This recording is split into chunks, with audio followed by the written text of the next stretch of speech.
നമസ്കാരം. ഇറാന്റെ supreme national security council സെക്രട്ടറിയായിരുന്ന അലി ലാരിജാനിയെ ഇസ്രായേൽ കൊലപ്പെടുത്തിയത് എന്തിനാണ്?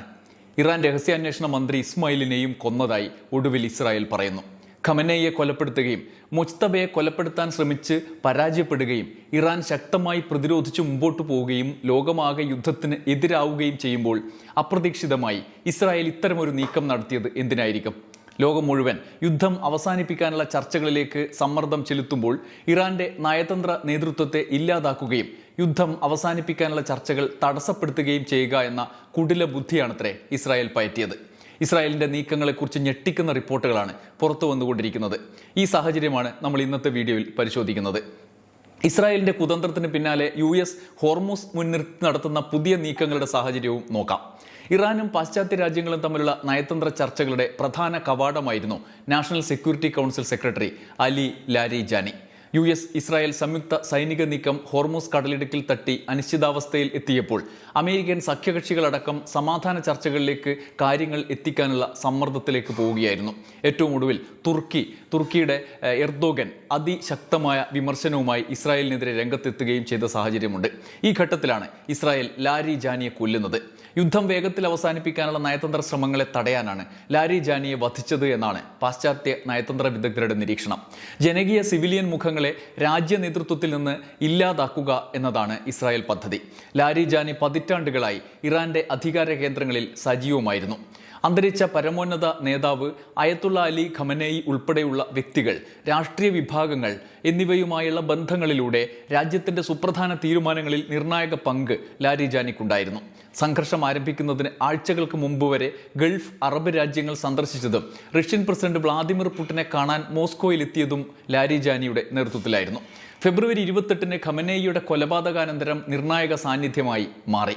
വെള്ളിയാഴ്ച ടെഹ്റാനിൽ നടന്ന റാലിയിലാണ് പൊതുവേദിയിൽ അവസാനം പ്രത്യക്ഷപ്പെട്ടത്. ആ റാലി ഇസ്രായേലിനേറ്റ ഏറ്റവും വലിയ ആഘാതങ്ങളിൽ ഒന്നായിരുന്നു. ഈ യുദ്ധകാലത്ത് യുദ്ധം അവസാനിപ്പിക്കാൻ ഒരു മധ്യസ്ഥനായി പ്രവർത്തിക്കാൻ കഴിയുന്ന വ്യക്തിയായാണ് വിദേശ നയതന്ത്രജ്ഞർ അദ്ദേഹത്തെ, പ്രത്യേകിച്ചും പാശ്ചാത്യ നയതന്ത്രജ്ഞർ അദ്ദേഹത്തെ കണ്ടിരുന്നത്.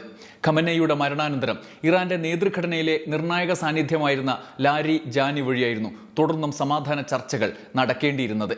ഹോർമൂസ് കടലിടുക്കിലേക്ക് യുദ്ധത്തിനായി നാറ്റോ രാജ്യങ്ങളെ അടക്കം ക്ഷണിച്ച് പരാജയപ്പെട്ട് നിൽക്കുകയാണ് ട്രംപ്.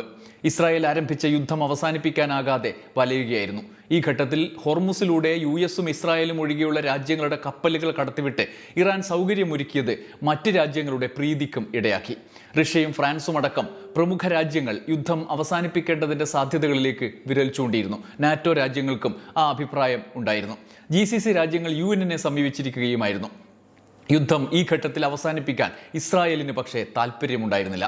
ഇറാനെ സമ്പൂർണ്ണമായി തകർക്കലാണ് ഇസ്രായേലിന്റെ ലക്ഷ്യം. അമേരിക്ക ഉപയോഗിച്ച് അത് സാധ്യമാക്കിയെടുക്കുക. ഇതിനപ്പുറം ഒരു സുവർണാവസരം തങ്ങളുടെ മുമ്പിലില്ല എന്ന് നെതന്യാഹുവും കരുതിയിരുന്നു. സമാധാന ചർച്ചകൾക്കുള്ള സാധ്യതകൾ മുൻകൂട്ടി കണ്ട് ഈ സാഹചര്യത്തിൽ ഇസ്രായേൽ നടപ്പാക്കിയ കുതന്ത്രമാണ്, പദ്ധതിയാണ് ലാരിജാനിയുടെ വധം എന്നാണ് നയതന്ത്ര വൃത്തങ്ങളുടെ വിലയിരുത്തൽ. ഇനി പ്രസിഡന്റ് പെഷസ്ക്യാൻ അടക്കമുള്ളവരെ ഉന്നമിട്ടാകും ഇസ്രായേലിന്റെ നീക്കമെന്നും സംശയിക്കുന്നു.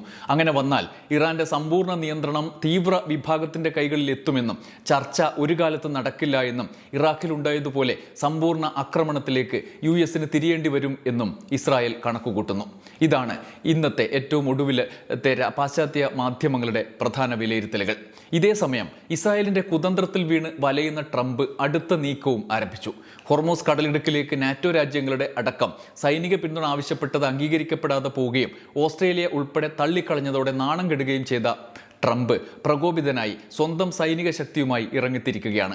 ഇറാനിലെ മിസൈൽ കേന്ദ്രങ്ങളിൽ തങ്ങളുടെ ആയുധ ശേഖരത്തിലെ ഏറ്റവും ശക്തമായ ബോംബുകൾ ഉപയോഗിച്ച് ആക്രമണം തുടങ്ങി എന്ന് US സൈന്യം വ്യക്തമാക്കി. കടലിടുക്കിന് സമീപമുള്ള ഇറാന്റെ തീരപ്രദേശത്തെ സുരക്ഷിതമായ മിസൈൽ താവളങ്ങളിൽ 5000 പൗണ്ട് ഭാരമുള്ള ഡീപ്പ് പെനട്രേറ്റർ എന്ന ബോംബുകൾ ഉപയോഗിച്ച് ഒന്നിലധികം ആക്രമണങ്ങൾ നടത്തിയെന്ന് US സെൻട്രൽ കമാൻഡ് അറിയിച്ചു. ഈ കേന്ദ്രങ്ങളിലെ ഇറാന്റെ ആന്റി ഷിപ്പ് ക്രൂയിസ് മിസൈലുകൾ കടലിടുക്കിലൂടെയുള്ള രാജ്യാന്തര കപ്പൽ ഗതാഗതത്തിന് ഭീഷണിയായിരുന്നു. അത് തകർത്തുവെന്നും സെൻട്രൽ കമാൻഡ് എക്സിലൂടെ കുറിച്ചു. ഇറാനിലെ യുദ്ധത്തിന് പിന്തുണ സമാഹരിക്കാൻ കഴിയാത്തതിനാൽ പ്രകോപിതനായ ട്രംപ് ലോകം തന്റെ ശ്രമങ്ങളെ വിലമതിക്കുന്ന വെടിനിർത്തുന്നില്ലെങ്കിൽ താൻ ഈ യുദ്ധം തുടരും എന്നും അത് ലോക നന്മയ്ക്കായിട്ടായിരിക്കുമെന്നും അവകാശപ്പെട്ടു. നാറ്റോയെ സഹായിച്ചതിന് പ്രത്യുപകാരം ലഭിച്ചില്ല, പക്ഷേ US പിന്മാറില്ല എന്ന് ട്രംപ് പറഞ്ഞു.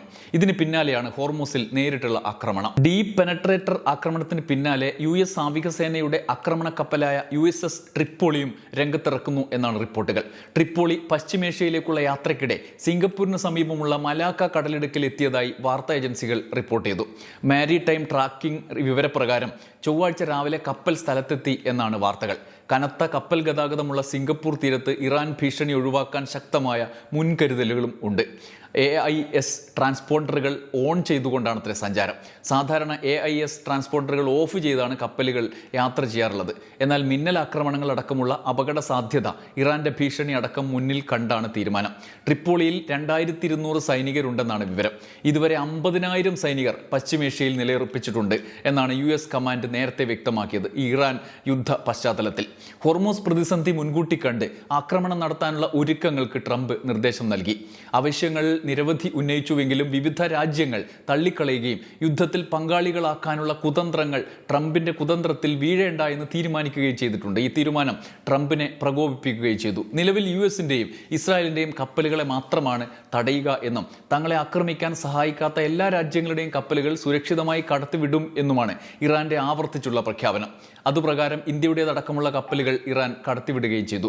ഈ സാഹചര്യത്തിലാണ് ലോകമാകെ യുദ്ധത്തിനെതിരായ വികാരം ഉയരുമ്പോൾ ട്രംപ് ലോക നന്മയ്ക്കെന്ന വ്യാജ ആഖ്യാനം നൽകി മറ്റു രാജ്യങ്ങളെ അണിനിരത്താൻ നീക്കം നടത്തിയത്. അത് പാളിപ്പോയപ്പോൾ ഇസ്രായേൽ അതിനിടയിൽ ഈ യുദ്ധ സാഹചര്യം സമാധാനത്തിലേക്ക് പോകരുത് എന്നുള്ള നീക്കത്തിന്റെ തുടർച്ചയായി ലാരി ജാനിയെ വധിച്ചു. US സേനയെ തന്നെ മാക്സിമം ഉപയോഗിച്ച് ഇറാൻ ആക്രമണത്തിന് ട്രംപ് കൂപ്പുകൂട്ടുകയും ചെയ്യുന്നു. എന്നാൽ ഹോർമൂസ് കടലിടുക്കിലെ സ്ഥിതിഗതികൾ യുദ്ധത്തിനു മുമ്പുള്ള അവസ്ഥയിലേക്ക് മടങ്ങില്ല എന്ന് ഇറാൻ പാർലമെന്റ് മുൻ സ്പീക്കർ മുഹമ്മദ് ബാഗർ ഗാലി ബാഫിൻ മുന്നറിയിപ്പ് നൽകി. ഹോർമൂസ് കടലിടുക്ക് ഉടൻ സുരക്ഷിതമാകുമെന്ന് ട്രംപ് വിശ്വാസം പ്രകടിപ്പിച്ചതിന് പിന്നാലെയാണ് ഈ ആക്രമണം തുടരുന്ന സാഹചര്യത്തിൽ ഇറാന്റെ പ്രതികരണം. നാറ്റോ രാജ്യങ്ങളുടെ പിന്തുണ ഇല്ല എങ്കിലും സ്ഥിതിഗതികൾ അമേരിക്ക നേരിട്ട് ശാന്തമാക്കുമെന്നാണ് ഈ സമയം ട്രംപിന്റെ വാക്ക്. പക്ഷേ സംഘർഷം രൂക്ഷമായതിനു ശേഷം ആദ്യമായി തുറന്ന നിലപാടുമായി തുർക്കി രംഗത്തെത്തിയത് മറ്റൊരു സാഹചര്യം സൃഷ്ടിച്ചു. ഇറാനിൽ നടക്കുന്നത് അർത്ഥശൂന്യവും നിയമവിരുദ്ധവും തെറ്റുമായ യുദ്ധമാണ് എന്നും തുർക്കി പ്രസിഡന്റ് ഉർദുഗാൻ പറഞ്ഞു. എത്രയും വേഗം അത് അവസാനിപ്പിക്കുകയാണ് തുർക്കിയുടെ ലക്ഷ്യമെന്നും അങ്കാറയിലെ പ്രസിഡൻഷ്യൽ കോംപ്ലക്സിൽ നടന്ന ഇഫ്താർ വിരുന്നിൽ സംസാരിക്കവേ അദ്ദേഹം പറഞ്ഞു. ഫെബ്രുവരി 28 അയൽരാജ്യമായ ഇറാന് നേരെ ആരംഭിച്ച വ്യോമാക്രമണങ്ങൾ ഇസ്രായേൽ സർക്കാരിന്റെ പ്രകോപനങ്ങളും ഗൂഢാലോചനകളും കാരണമാണ്. രാജ്യത്തിന്റെ വ്യോമാതിർത്തിയും സുരക്ഷയും ലംഘിക്കുന്ന ഏത് ഘടകങ്ങൾക്കെതിരെയും നാറ്റോ രാജ്യങ്ങളെ ഏകോപിപ്പിച്ച് തുർക്കി ആവശ്യമായ മുൻകരുതലുകൾ എടുത്തിട്ടുണ്ട്. പ്രകോപനങ്ങളെ ക്ഷമയോടെയും വിവേകത്തോടെയും ജാഗ്രതയോടെയുമാണ് തുർക്കി കൈകാര്യം ചെയ്യുന്നത്. യുദ്ധം സമ്പദ് വ്യവസ്ഥയിലും പൗരരിലും ഉണ്ടാക്കുന്ന ആഘാതങ്ങൾ കുറയ്ക്കാൻ ആവശ്യമായ നടപടികൾ സ്വീകരിക്കുന്നുണ്ട് എന്നും എർദോഗൻ പറഞ്ഞു. എർദോഗന്റെ വാക്കുകളിലുണ്ട് നാറ്റോ രാജ്യങ്ങൾ സമാധാനത്തിനായുള്ള നീക്കങ്ങൾ നടത്തും എന്നും അതിനുള്ള സമ്മർദ്ദം തുർക്കി ചെലുത്തിയിട്ടുണ്ട് എന്നും. ഈ സാഹചര്യത്തിലാണ് ഇസ്രായേൽ ആ സമാധാന ചർച്ചകളിലേക്ക് പ്രധാന പാലമാകേണ്ടിയിരുന്ന ലാരി ജാനിയെ വധിച്ചത്. ഇതിനിടെ ലാരി ജാനിയുടെ പകരക്കാരൻ ആര് എന്ന കാര്യത്തിൽ ഇതുവരെ വ്യക്തമായ വിവരങ്ങൾ ലഭ്യമല്ല. IRGC മുൻ കമാൻഡർ മൊഹ്സെൻ റസായിയുടെ പേരാണ് മാധ്യമങ്ങൾ റിപ്പോർട്ട് ചെയ്യുന്നത്. നിലവിൽ മൊജ്തബ ഖമനേയുടെ സീനിയർ ഉപദേശകനാണ് റസായി. 1981 മുതൽ 97 വരെ ഇറാൻ റവല്യൂഷണറി ഗാർഡിൽ കമാൻഡർ ഇൻ ചീഫായിരുന്നു റസായി. 27-ാം വയസ്സിലാണ് റസായി ഇറാൻ സൈന്യത്തിന്റെ ഭാഗമായത്. പലപ്പോഴായി ഇറാൻ തെരഞ്ഞെടുപ്പിലും മത്സരിച്ചു. ഇറാന്റെ പ്രതിരോധം, ഇന്റലിജൻസ്, വിദേശനയം എന്നിവയിൽ തീരുമാനമെടുക്കുന്നത് സുപ്രീം നാഷണൽ സെക്യൂരിറ്റി കൗൺസിൽ സെക്രട്ടറിയാണ്. ലാരി ജാനിയായിരുന്നു ഇതിന്റെ തലവൻ. നേരിട്ട് പരമോന്നത നേതാവിനാണ് ലാരി ജാനി റിപ്പോർട്ട് ചെയ്തിരുന്നത്. ഇനി ആ സ്ഥാനത്തെത്തുന്നയാളും അയാളുടെ ഇടപെടൽ ശൈലിയും എന്തൊക്കെയായിരിക്കും എന്നാണ്, ഏത് രീതിയിലായിരിക്കും എന്നാണ് നയതന്ത്രജ്ഞർ ഉറ്റുനോക്കുന്നത്. മാത്രമല്ല, ഇറാന്റെ സുപ്രധാന സ്ഥാനങ്ങളിലുള്ളവരെ ഓരോരുത്തരെയായി ഇസ്രായേൽ ലക്ഷ്യമിട്ടു തുടങ്ങിയാൽ സമാധാനത്തിനായുള്ള ഏത് നീക്കവും മുളയിലെ പരാജയപ്പെടും. ഇറാൻ യുദ്ധം സമാധാനത്തോടെ അവസാനിക്കരുത് എന്നും ഇറാന്റെ പതനം ഉറപ്പുവരുത്തിക്കൊണ്ടുള്ള സമാധാനമേ പാടുള്ളൂ എന്നും ഇസ്രായേൽ ആഗ്രഹിക്കുകയും ചെയ്യുന്നു. അതിനായുള്ള നീക്കങ്ങൾ വരും ദിവസങ്ങളിലും അവർ നടത്തും. ട്രംപും സമ്പൂർണ്ണമായി പിന്തുണച്ച് മുന്നോട്ടു പോവുകയും ചെയ്യും എന്നതാണ് ഇപ്പോഴത്തെ സാഹചര്യം. ഇതുവരെയുള്ള കളികളൊക്കെ പരാജയപ്പെട്ടതുപോലെ ഇതും പരാജയപ്പെട്ടു പോകുമോ എന്ന ആശങ്ക അവർക്ക് നിലനിൽക്കുകയും ചെയ്യുന്നു. കാത്തിരുന്ന് കാണാം. നന്ദി, നമസ്കാരം.